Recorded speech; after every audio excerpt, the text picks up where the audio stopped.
सरला नाम की एक औरत जिसका चेहरा बहुत उदास था, मायूस थी और वह एक ढोंगी बाबा के पास जाती है। ढोंगी तांत्रिक था और वहां जाकर देखती है भीड़ लगी हुई है। उसके नंबर की बारी सबसे आखिर में आती है और जब वहां पर कोई नहीं रहता है तो वह उस ढोंगी तांत्रिक के कमरे में घुस जाती है और वहां पर तांत्रिक के सामने बैठकर हाथ जोड़कर कहने लगती है कि महाराज, ऐसा तो कुछ नहीं हुआ। आपने जो पूजा तंत्र विद्या जो की थी, पूजा पाठ किया था, उससे कोई आराम नहीं मिला और आपने बोला था कि सिर्फ 3 दिन में आराम मिल जाएगा, लेकिन मेरे पति को इस विद्या से, तंत्र विद्या से कोई आराम नहीं हुआ। अब तो जो तांत्रिक होता है उसकी आंखों में देखता है और एकदम से वह हिलने लगता है और जैसे वह जो तांत्रिक था वह हिलने लगता है तो अब यह महिला डर जाती है और वहीं पर उस तांत्रिक का एक शिष्य बैठा हुआ था जिसका नाम यहाँ पर था फिरोज। अब एकदम से महिला हाथ जोड़कर कहती है, बाबा क्या हुआ क्या हुआ? तो बाबा एकदम से उसकी तरफ चिमटा उठाकर कहता है कि पगली, वो जो भूत था, वो जो जिन था, राक्षस था जो तुम्हारे पति के अंदर था, अब वो तुम्हारे अंदर आ चुका है और तुम्हारी कोख में उसने जगह बनाई है और अब तुम्हारी कोख में से उस जिंद को निकालना पड़ेगा। चलो कमरे के अंदर, तुम्हारे कपड़े उतारेंगे, उसके बाद तुम्हारी कोख में से उस जिंद को बाहर निकालेंगे। अब तो यह बात सुन करके जो महिला होती है उसकी कुछ समझ में नहीं आता है कि ये क्या मामला है। वो जिन मेरे ऊपर आ गया, पहले मेरे पति के ऊपर था और मेरे ऊपर भी ऐसे नहीं आया, वो भी कोख में आया है और कोख में से ये बाबा जो तांत्रिक है, जो ढोंगी तांत्रिक है, कैसे निकालेगा उस जिंद को। तो दोस्तों उसके बाद यहाँ पर जिस तरह से उस महिला का भूत उतारा जाता है, निकाला जाता है, बड़ा ही रोचक यह वाक्य है। इसको पूरा जरूर सुनिएगा और वो माताएं बहनें इस वीडियो को जरूर देखिएगा जो ज़्यादातर इन तांत्रिकों के ऊपर विश्वास रखती हैं और अपनी किसी भी समस्या को लेकर के इस तांत्रिक के पास चली जाती हैं। कोई भी तांत्रिक हो आस पड़ोस में, समझती हैं कि वो उनकी जो आफत है उसको टाल देगा, तो बहुत बड़ी गलती करती हैं। तो पूरी कहानी ज़रूर सुनिएगा दोस्तों। नमस्कार, मैं हूँ सुदेश कुमार और तिरछी बात चैनल में आपका स्वागत है। यह घटना घटित होती है दिल्ली के मधु विहार के अंदर, जहाँ पर एक औरत जिसका नाम होता है सरला। सरला की उम्र होती है 35 साल, शादी को 10 साल हो चुके थे। पति का नाम होता है मिलिंद। मिलिंद होता है 38 साल का और इनके 2 बच्चे भी हो चुके हैं फिलहाल। महिला जो थी सरला, वह देखने में बहुत ही सरल स्वभाव की और सुंदर बहुत थी। उसको देखकर मानो सभी का दिल उसके ऊपर आ जाया करता था। अब वह किराए के मकान में रहा करते थे और जो उसका पति था वह नौकरी करने के लिए जाया करता था। नौकरी कोई बड़ी नहीं थी, वही 10-12 हज़ार रुपये की किसी फैक्ट्री में जाया करता था मजदूरी करने के लिए। अब क्या होता है, इनका समय तो अच्छे से कट रहा था लेकिन समय का पहिया उल्टा घूमने लगता है और इनका समय कटना बहुत मुश्किल हो जाता है। आखिर हुआ क्या था? हुआ यह था दोस्तों, जो इसका पति मिलिंद होता है उसके कई यार दोस्त थे फैक्ट्री में और वो यार दोस्त जब फैक्ट्री से वापस लौटा करते थे तो शराब पिया करते थे और यह मिलिंद उनके साथ आया करता था। एक दिन वह लोग मिलिंद से कहते हैं कि देख, इसको पी कर देख, बहुत ही अच्छा महसूस होता है। अब मिलिंद मना भी करता है कि मेरे पास इतने पैसे नहीं हैं, तो वह यार दोस्त कहते कि अरे पैसे की चिंता मत कर, हम दे देंगे तुम्हें पैसे, तो कोई दिक्कत नहीं है, तू एक बार पी कर तो देख, बड़ा एंजॉयमेंट आता है। शाम की सारी जो दिन भर की थकान होती है एक बार में ही उतर जाती है और फिर दोबारा दूसरे दिन के लिए शरीर चुस्ती और फुर्ती में आ जाता है। अब ये बहुत बड़ी बड़ी बात है, रोज़ उनके साथ बैठकर सुना करता था। वो शराब पिया करते थे, ये उनके पास वैसे ही बैठा रहा करता था। तो अब दोस्तों संगत का असर इसके ऊपर एक दिन चढ़ जाता है और यह उन लोगों की बातों में आकर के उनके साथ शराब पी लेता है। पहले तो इसको बहुत बुरी लगती है क्योंकि इसने आज तक शराब को हाथ नहीं लगाया था, लेकिन यारी दोस्ती और संगत के असर के कारण वह अब इस शराब को पी रहा था। बहुत कड़वी लगती है लेकिन वह दोस्त कहते हैं कि इसको पी जा पी जा, नाक बंद करके पी जा, और वह फिर पी जाता है। 1 पैग, 2 पैग, 3 पैग और फिर तो दोस्तों 3 पैग के बाद तो वह अपने आप कहने लगता है कि और करो मेरे गिलास में, और उसको अब सुरूर सा छाने लगता है और वह अब हंस हंस के कहता है, यार तुम तो सही कह रहे थे, इसमें तो बड़ा मज़ा है। और दोस्तों आज वह पूरी तरह से नशे में टुल्ल होकर के अपने घर पर आता है। उसकी पत्नी देखती है कि पाँव इधर उधर डगमगा रहे हैं तो वह उसके ऊपर गुस्सा करती है कि तुमने शराब पी है, लेकिन यह मिलिंद कहता है कि मेरे यार दोस्तों ने पिला दी और इसमें बड़ा मज़ा है, ये कौन कहता है ये बुरी है। अब तो पत्नी उससे गुस्सा करके चुप सो जाती है, करे भी तो करे क्या, उसको खाना खिला देती है। दूसरा दिन होता है, पत्नी खूब समझा कर भेजती है कि देखो आज मत करना वो काम, अब यह मिलिंद घर पर तो ठीक था, चुप था, बोला नहीं था, लेकिन जैसे ही चला जाता है और वापस इसको नौकरी से लौटते हैं, दोस्त यार उसको फिर बिठा लेते हैं और फिर मिलिंद को वही आनंद याद आ जाता है जो कल रात उसने देखा था। अब वह पत्नी की जो कसम होती है उसको भूल जाता है और फिर से शराब पी लेता है। अब तो यह सिलसिला रोज रोज का होने लगा था। पत्नी उसके सामने रोती गिड़गिड़ाती कि तुम शराब पीने लगे तो घर का खर्चा कैसे चलेगा। और वही बात होती है दोस्तों, अब तो मिलिंद शराब का इतना शौकीन हो जाता है कि वह दिन में भी शराब पीने लगा था और रात को भी और शाम को भी। और अब वह कभी नौकरी पर जाता, कभी नौकरी पर नहीं जाता। तो नौकरी जो लगाने वाले लोग थे, कंपनी वाले जो लोग थे, वह उसको नौकरी से निकाल देते हैं, क्योंकि जो आदमी टाइम का पाबंद नहीं होता उनके लिए वो आदमी बेकार होता है। अब तो यह मिलिंद जो होता है शराब की वजह से नौकरी से निकाला गया था। घर का खर्चा चलना मुश्किल हो चुका था क्योंकि किराए पर रहते थे, गरीब ही आदमी थे, गांव से शहर कमाने के लिए गए थे। यह बहुत ज़्यादा परेशान, हैरान। और अब तो सरला को इधर उधर से अपनी सहेली जो वहाँ पर बनी हुई थी उनसे पैसे उधार लेने पड़ जाते हैं। घर का बहुत बुरा माहौल बन गया था। पति न कमाता न धमाता, घर में पड़ा पड़ा बुड़बुड़ाया करता। अब जो सरला होती है अपनी एक सहेली से जिससे पैसे लिए थे उससे बात करती है कि क्या करूं, मेरा तो बस घर बर्बाद हो गया है, अब तो ज़िंदगी बस ये समझो ख़त्म ही है और मेरा पति तो ऐसे चक्कर में पड़ गया, शराब के नशे में रहता है। तो सरला की सहेली उसको एक अकल बताती है, कहती है कि अरे ऐसा नहीं है, तुम्हारा पति तो बहुत सीधा साधा था, ज़रूर इसके ऊपर किसी ने कोई तंत्र जादू कर दिया है, वरना तो यह इतना समझदार था, आज तक तो शराब को हाथ नहीं लगाया, अब कैसे लगाया। अब तो सरला उसकी बातों में आ जाती है। दोस्तों, जब बुरा वक्त होता है ना, जो लोग नहीं मानते हैं तंत्र विद्या जादू टोने को, जब उनका बुरा वक्त चलता है तो वो भी विश्वास करने लगते हैं। उनको भी लगता है कि शायद किसी ने कुछ करवा दिया है, वरना पहले तो ऐसा था ही नहीं, जबकि उनको ये पता नहीं होता। ये हमारे प्रारब्ध के भोग होते हैं जो हमें भोगने पड़ते हैं। अब तो सरला उसकी बात मान लेती है सहेली की। सहेली कहती है कि एक बहुत बड़ा जाना माना तांत्रिक है, उसको 2 महीने हुए यहाँ पर आए हुए और उसके दरवाजे पर बहुत भीड़ लगती है, सबकी आफत और व्याधा वो काट देता है। तो सरला अपने साथ अपनी सहेली को ले जाती है, क्योंकि अखबार में भी पढ़ा था सरला ने उसी के बारे में कि ऐसा तांत्रिक है और जो बंगाली बाबा आया है अभी अभी इस शहर के अंदर 2 महीने पहले, वो ना एक भी पैसा लेता है ना ही उसकी कोई फीस है। तो अब सरला सोचती है कि पैसा वैसा तो कुछ लेता ही नहीं है, तो चलो चलते हैं उसके पास। यहीं पर एक फंसाने वाला हुक होता है दोस्तों। पहले पैसे की कोई मना मतलब ये नहीं कहा जाता इतने पैसे लेंगे, उसके बाद ऐसे ऐसे उनके पास पैंतरे होते हैं कि पैसा ग्राहक अपने आप डाल कर जाता है।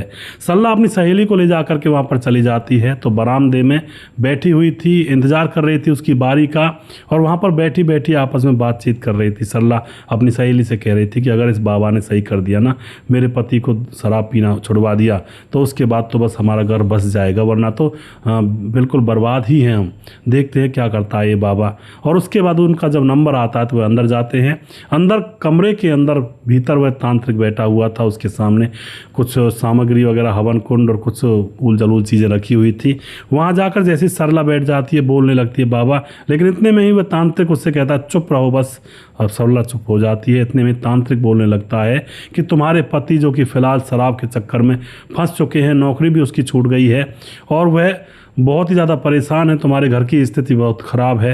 अब यह बातें जैसी सरला सुनती है तो एकदम से अचंभे में रह जाती है। वह सोचती है कि इसको क्या पता मेरे घर में ये सब हो रहा है। अब तो वह उसकी मुरीद हो जाती है। अब दोस्तों, यह बात उसने क्यों बताई थी, कैसे बताई थी, ये भी मैं आपको लास्ट में बताऊंगा। अब सरला कहती है बाबा फिर देख लो, मेरे पति के ऊपर आफत आ गई है, आप देखो क्या हुआ है। एकदम से बोलता है कि उसके ऊपर पिशाच है और उसके ऊपर बहुत बुरी शक्ति है, उसके लिए एक तंत्र विद्या करनी होगी और सामग्री लानी होगी तुम्हें, और पैसा। फिर सरला पूछती है पैसा कितना लोगे, तो वह कहता पैसे की कोई ज़रूरत नहीं है, पैसा अगर तुम्हें देना है तो 100-125 रुपये दक्षिणा के अपने आप डाल जाना दान पात्र में, और हम मांगते नहीं है किसी से। तो सरला उसकी बातों में आ जाती है और वह पूरी गारंटी लेता है कि मैं ठीक कर दूंगा तुम्हारे पति को, लेकिन उसके लिए कुछ सामग्री लिखनी होगी, हवन यज्ञ करवाना पड़ेगा। सरला कहती है बताओ बाबा, मैं लिखती हूँ। तो पेन कॉपी लेकर बैठ जाती है। अब जो सामग्री लिखवाता है वह तांत्रिक, वह कहता है कि एक लिखो बिल्ली का जेर। वह लिख देती है बिल्ली का जीर। माथा ठिनकता है उसका, बिल्ली का जीर कहाँ से लाऊंगी मैं। उसके बाद काले मुर्गे का जो खून होता है वो, और एक काला मुर्गा, और उसके बाद काले अंगूर की पुरानी शराब वह भी लिख लेती है। रीछ के बाल वह भी लिख लेती है, और उसके बाद बंदर के नाखून और उल्लू की आँख ये सारी चीज़ें वो लिखवाता है। इन सारी चीज़ों को सरला लिख तो लेती है, लेकिन एकदम से कहती है बाबा ये चीज़ें मुझे तो मिलने वाली नहीं है 7 जन्म तक भी, मैं कहाँ से लाऊंगी इनको, आप करते रहते हो इन चीज़ों को, आपको पता होगा कहाँ से मिलेंगी, आप ले आना और मुझे मैं पैसे दे दूँगी। अब तो यही तो हुक होता है दोस्तों फंसाने का। अब उसके बाद वह कहता है कि हाँ मैं कर दूँगा, लेकिन इसके लिए पैसे बहुत लगेंगे। सरला कहती कितने रुपए लगेंगे बाबा? वह कहता है कि 21,000 रुपये कम से कम लगेंगे। 21,000 का नाम सुनते ही सरला का तो पानी बन जाता है खून का, क्योंकि उसके पास तो 21 रुपये तक नहीं थे बाबा को दक्षिणा देने के लिए। तो वह कहती है बाबा इतने पैसे तो मेरे पास नहीं हैं, ये कहाँ से लाऊंगी मैं 21,000 रुपये, मैं तो बहुत गरीब हूँ। इतने में बाबा गुस्से में आ जाता है और एकदम से बोलने लगता है कि तो ऐसा कर 2 कफन खरीद ले, एक कफन तेरे पति के काम आएगा और एक कफन जब तू मरेगी तेरे काम आएगा। यानी कि अब यहाँ पर डरा दिया था। अब तो सरला और डर जाती है कि बात कुछ ना कुछ गड़बड़ है, ये तो पूरा करवाना पड़ेगा हवन यज्ञ जो भी ये कह रहा है। अब जो सरला होती है वह सोचती है कि मेरे घर 11,000 रुपये रखे हैं और मेरा मंगलसूत्र है, और उसके बाद कहती है बाबा ठीक है मैं इंतज़ाम करती हूँ। वह घर जाती है, 11,000 रुपये में अपना मंगलसूत्र गिरवी, मतलब 10,000 रुपये में अपना मंगलसूत्र गिरवी रखती है और 11,000 रुपये उसके पास थे, और वह 21,000 रुपये लेकर अब दूसरे दिन आकर के उस बाबा को दे देती है। वह बाबा अब जैसे तैसे उन चीज़ों का अरेंजमेंट करता है, या फिर वो नकली चीज़ें लाता है, कुछ भी लाता है, और फिर यहाँ पर शमशान के अंदर अनुष्ठान होना यह कह देता है उससे।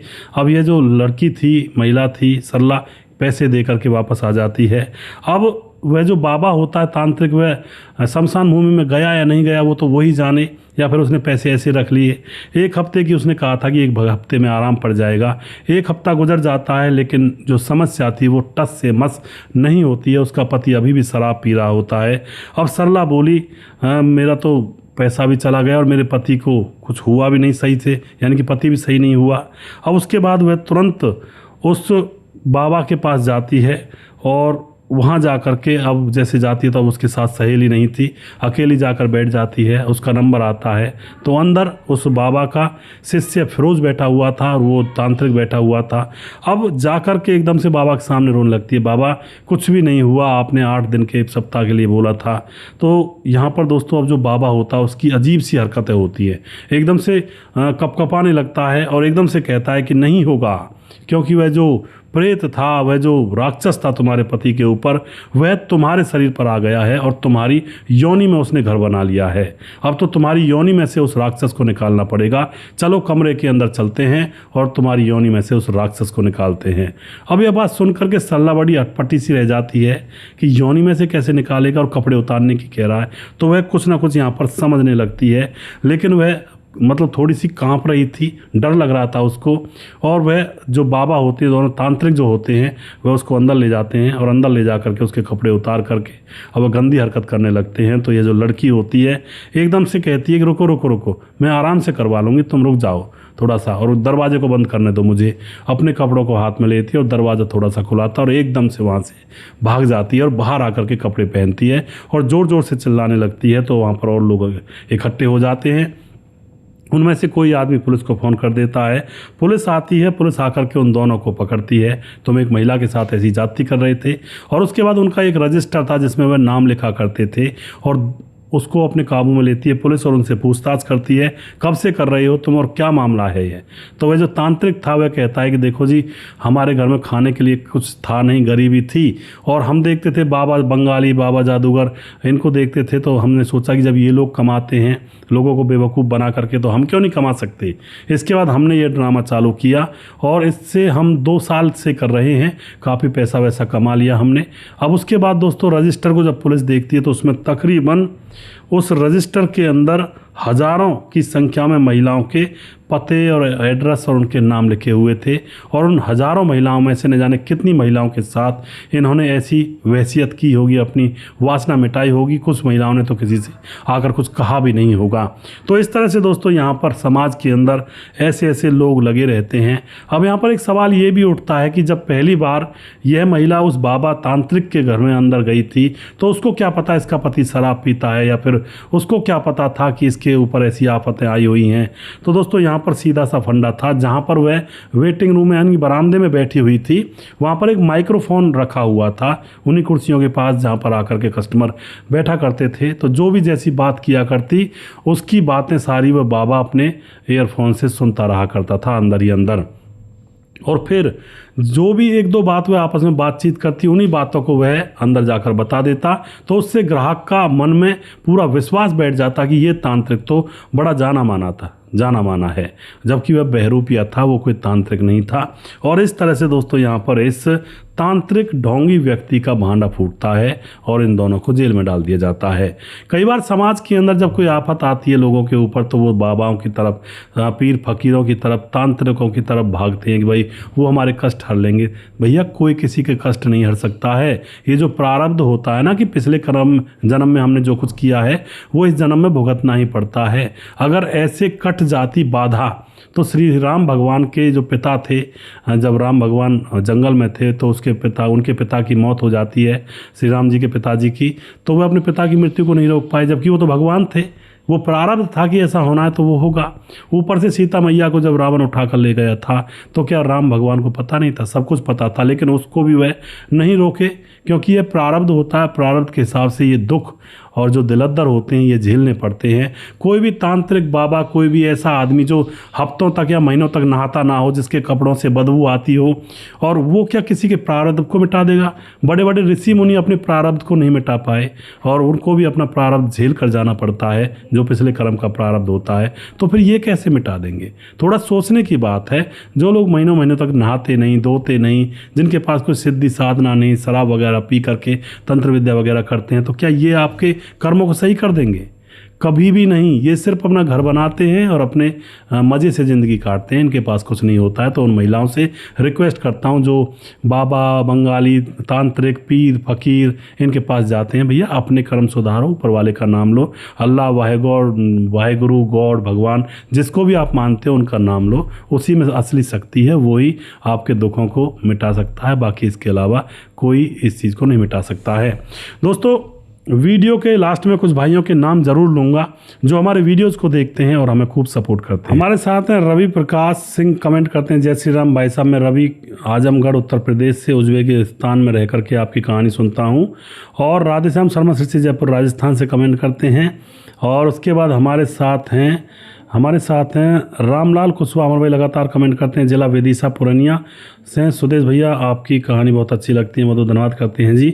सुशील चौधरी हमारे भाई लगातार कमेंट करते हैं। नितेश पासवान हमारे भाई बोधगो गिरिडीह झारखंड से कमेंट करते हैं। दुर्योधन भाई कमेंट करते हैं लगातार। राम मोहम्मद यासीन लाहौर पाकिस्तान से। राजकिशोर चौरसिया महाबलेश्वर महाराज से कमेंट करते हैं। दयाशंकर सिंह राजपूत ठाकुर यूपी 43 गोंडा से, भाई जी मैं आपकी हर कहानी हिमाचल प्रदेश से देखता हूं। तो बहुत बहुत धन्यवाद करते हैं भाई का। और भी कुछ यहाँ पर कमेंट्स हैं जिनको मैं यहाँ पर ले लेता हूँ, जो हमारे वीडियोज़ पर लगातार बने रहते हैं। हमारे साथ हैं मुनमुन श्रीवास्तव जी हैं, आपकी कहानी बहुत सुंदर है, इससे सीख लेनी चाहिए। और टैक्सी ड्राइवर ने नाक में मर गया, नाक बेचारा, कुछ समझ में नहीं आ रहा है भाई साहब जी। और 5 आदमी को सज़ा हुई, बहुत अच्छा हुआ, जय भारत जय श्री राम।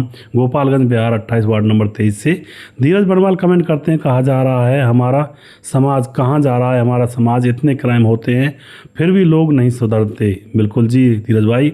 और उसके बाद हमारे साथ विनोद शर्मा कमेंट करते हैं। और उसके बाद प्रवीण बघेल से पूरी से, स्वपन डे कमेंट करते हैं। मुकेश कुमार यूपी 83 से। समाधान पाटिल जलगांव महाराज से। राम गोसाई हमारे लगातार कमेंट करते हैं। विंध्याचल राजभर कमेंट करते हैं। स्वपन डे कमेंट करते हैं। उसके बाद हमारे साथ सूरज डी हमारे भाई फिजी से कमेंट करते हैं। रजत सैनी हमारे भाई लगातार कमेंट करते हैं। उसके बाद मोनू जैन कमेंट करते हैं।